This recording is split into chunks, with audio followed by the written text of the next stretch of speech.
What's up, everybody? My name is Scott Paddock, and today I'm going to show you some creative ways to add in chromatic notes.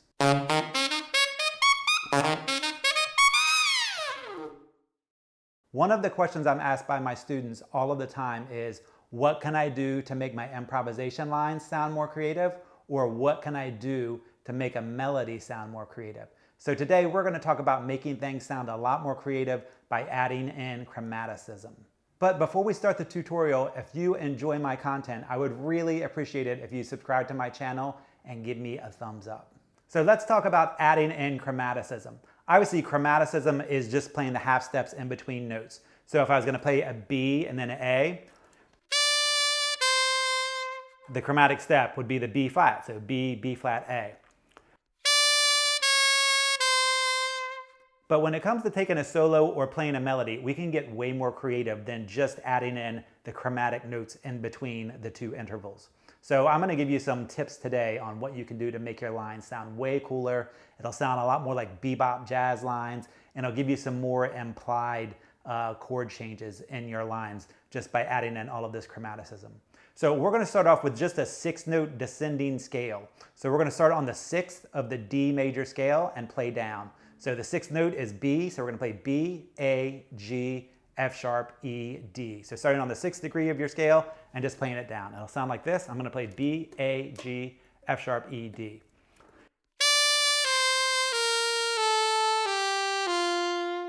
So we're just going to play that line and make it sound way, way more creative by adding in chromaticism. So again. So the first interval is going from a B to an A. So when you think chromaticism, the first thing you would think is, oh, I'll just put the B flat in there. Now that is true, and that is a chromatic step, and that does make it have a little more movement. But if you do that to the entire descending line that we're working on, which is just the major scale starting on the 6th degree, it would just sound like a chromatic scale.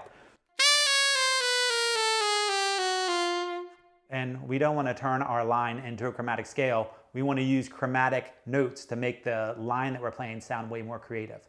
So if we want to go from a B to an A and use chromaticism, what you can do is actually go up a couple notes. So instead of just going B, A, start on your B and go chromatically B, C, C sharp, and then jump down to the A.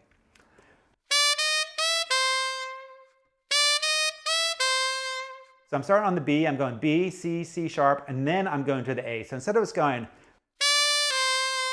I'm approaching the A with chromatic steps, but the chromatic steps are ascending, going up from the B, and I'm jumping down to the A.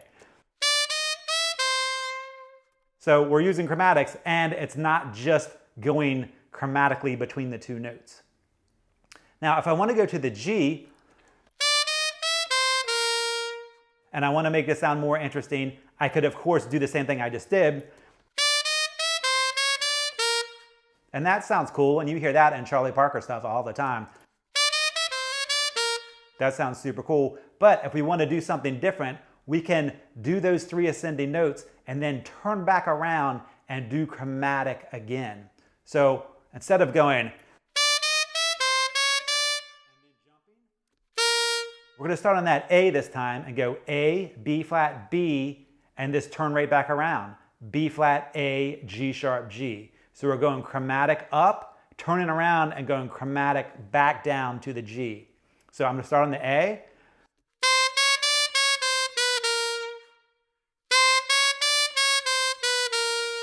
So we just added a whole bunch of notes in there. We start on the A, B flat, B, B flat, A, G sharp, G. So instead of going,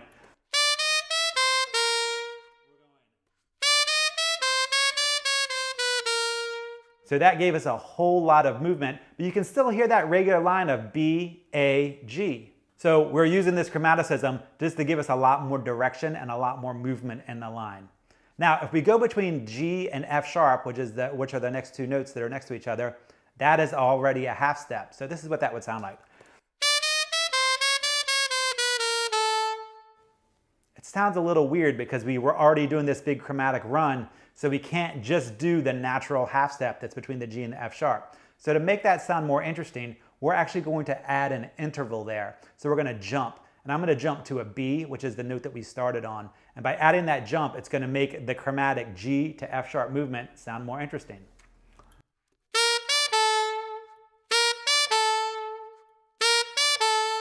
So instead of just going, I'm putting that jump in there, but the movement that you still hear is the,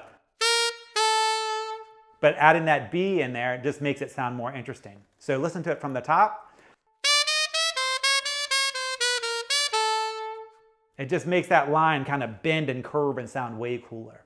Now going from the F sharp to the E, we're just going to do traditional chromaticism. So we're going to play F sharp, F, E. So if we do everything where it's crazy and we're going up and we're jumping around and we're doing all this stuff, then it just becomes a little too much. So sometimes you just need to add in just regular chromaticism. So take a listen to it from the beginning. I'm not going to put in the chromatic note this time, and then the next time I will. So this is just going from the F sharp to E to the E without chromaticism.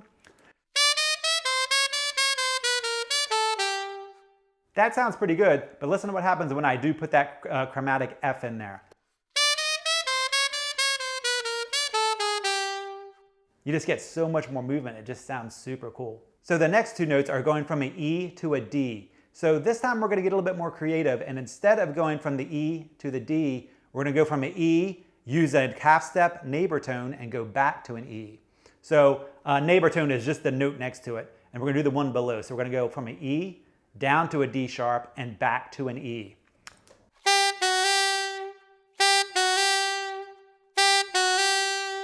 So listen to it in context.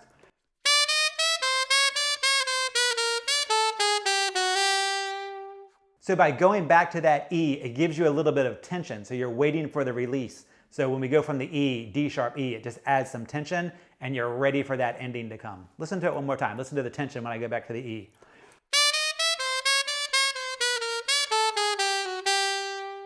You can hear something's getting ready to happen. Now to end it, we are going from an E to a D. And of course we could just do the chromatic note. And it would sound fine. Here's what it sounds like in context.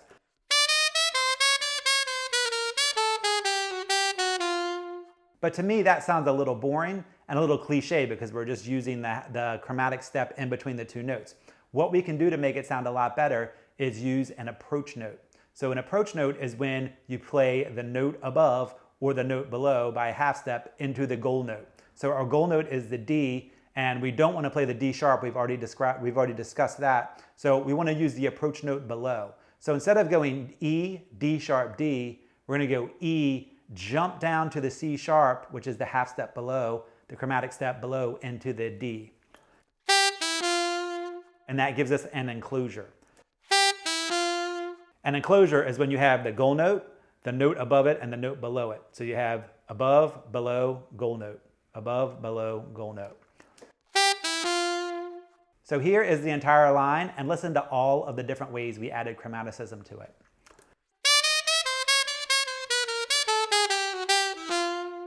Which sounds a lot cooler than.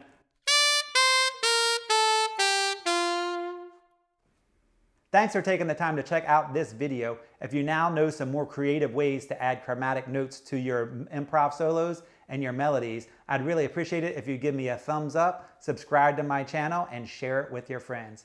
Comments are always welcome. Thanks a lot.